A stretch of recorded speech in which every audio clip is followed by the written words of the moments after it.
Halo teman-teman, ketemu lagi di video pembelajaran Fakultas Ilmu Komunikasi dengan saya Fitria Angelika.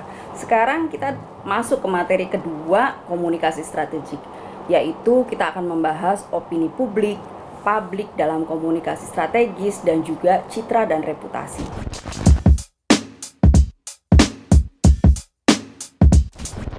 Sebelumnya saya mau jelasin bahwa nanti setelah perkuliahan ini teman-teman harus mampu menganalisis opini publik di media dan juga memetakan dimensi publik sasaran sebelum teman-teman bikin sebuah program komunikasi strategis. Nah teman-teman, orang-orang kemudian sering bertanya-tanya, apa sih Mbak gunanya opini publik di dalam komunikasi strategis? Kita mulai dulu dengan definisi deh ya. Jadi gini, opini publik itu biasanya mencerminkan sebuah proses yang dinamis, diekspresikan oleh banyak orang dan seringkali dibicarakan dan didiskusikan gitu ya.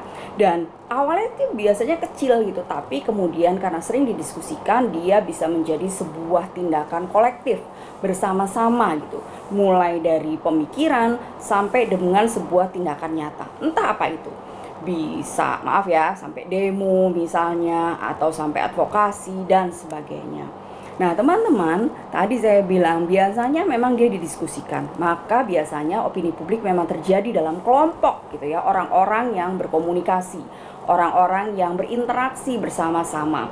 Terus biasanya mereka menetapkan tuh isunya mau ngomong apa gitu, yuk kita ngomongin apa nih. Atau justru karena muncul dari sebuah pemberitaan media atau sebuah kejadian tertentu. Nah, kemudian biasanya opini publik ini juga menyangkut sebuah kepedulian publik terhadap sebuah realitas sosial. Apa tuh? Contohnya misalnya waktu kasus Baik Nuril gitu ya. Nah, itu kan dijadikan pembicaraan sehingga muncullah sebuah gerakan gitu ya, membebaskan Baik Nuril dari jeratan hukum. Misalnya kayak gitu. Nah, biasanya teman-teman opini publik itu melibatkan yang namanya kognisi pribadi atau pengetahuan. Jadi karena tadi kita berdiskusi, maka kita akan saling mempertahankan pengetahuan kita, pemahaman kita tentang realitas sosial tersebut. Biasanya juga selain itu ada pendapat subjektif tuh, memang muncul sih di situ gitu ya. Nah, biasanya pada akhirnya kemudian di dalam opini publik itu ada yang namanya bentuk maupun isi gitu. Jadi bentuknya mau ngapain nih, dan kemudian substansinya apa, itu yang kemudian terjadi. Nah tadi saya bilang seringkali memang opini publik dikaitkan dengan permasalahan apakah kita perlu bertindak bersama setelah kita berpikir bersama. Nah ini biasanya memang opini publik ini bisa menggiring sebuah gerakan sosial dari isu yang diperbincangkan tadi. Yang perlu teman-teman ketahui adalah opini publik itu punya 5 dimensi utama. Pertama, arahnya, mau positif, negatif gitu ya, atau ya, tidak misalnya gitu, atau pro, kontra, atau ya tergantung Mbak misalnya kayak gitu ya, atau non komitmen sama sekali. Kemudian ukuran intensitasnya. Jadi kalau misalnya kita diukur, disurvei dari angka 1 sampai 10, kita disuruh ngasih tuh kira-kira kita itu ada di angka berapa, atau setuju, sangat tidak setuju, atau sangat tidak setuju. Itu kemudian akan terlihat intensitasnya. Kemudian yang ketiga adalah soal stabilitas gitu. Jadi biasanya karena intensitas tadi dia akan terlihat tuh stabilitasnya. Jadi orang ini mendukung nggak sih opini publik ini, atau justru malah nggak peduli dengan sebuah isu tertentu yang perlu dukungan opini publik tersebut. Kemudian yang keempat adalah dukungan informasi, yaitu dari mana kira-kira kita mendapatkan informasi-informasi supaya kita nggak bikin sebuah isu, tapi betul-betul opini yang menyangkut pengetahuan bersama. Kemudian yang kelima adalah ukuran dukungan sosial. Di sini biasanya kita sebagai yang terlibat di dalam opini publik itu, kita akan melihat nih kira-kira orang-orang di dalam lingkungan pergaulan kita atau di dalam lingkaran kita itu mendukung kita atau enggak.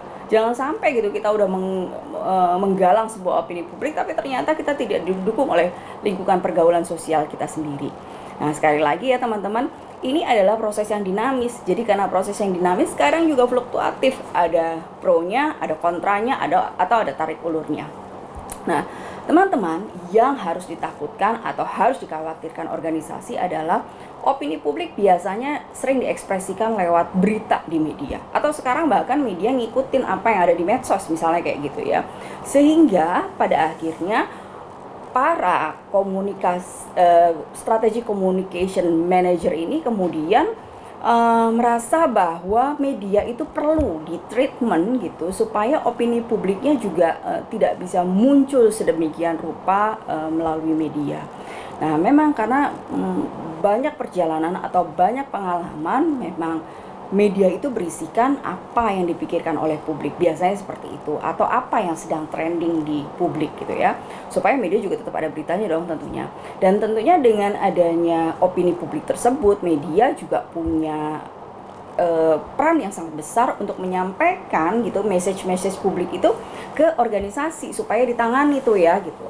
Nah, teman-teman, tadi saya bilang memang pada akhirnya seringkali media menjelaskan dan mewujudkan suasana hati publik.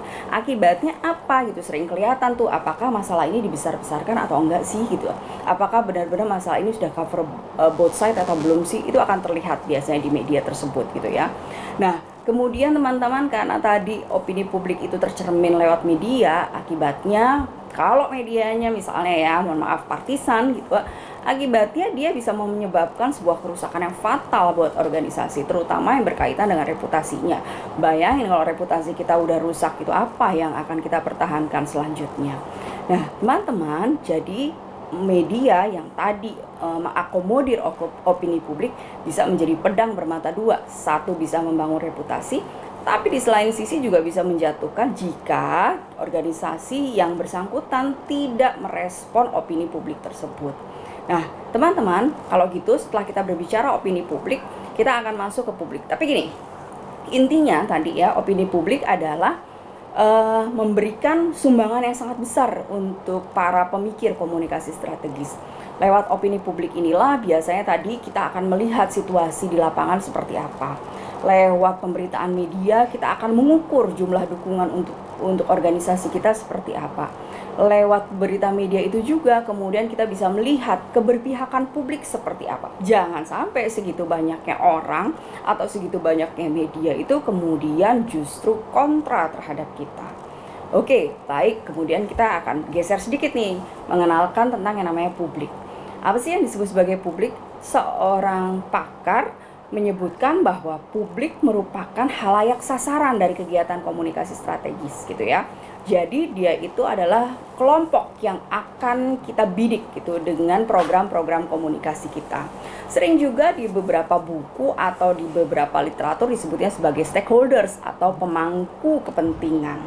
Jadi dia ini yang berhubungan secara langsung maupun tidak langsung dengan institusi atau organisasi yang menjalankan program komunikasi strategis.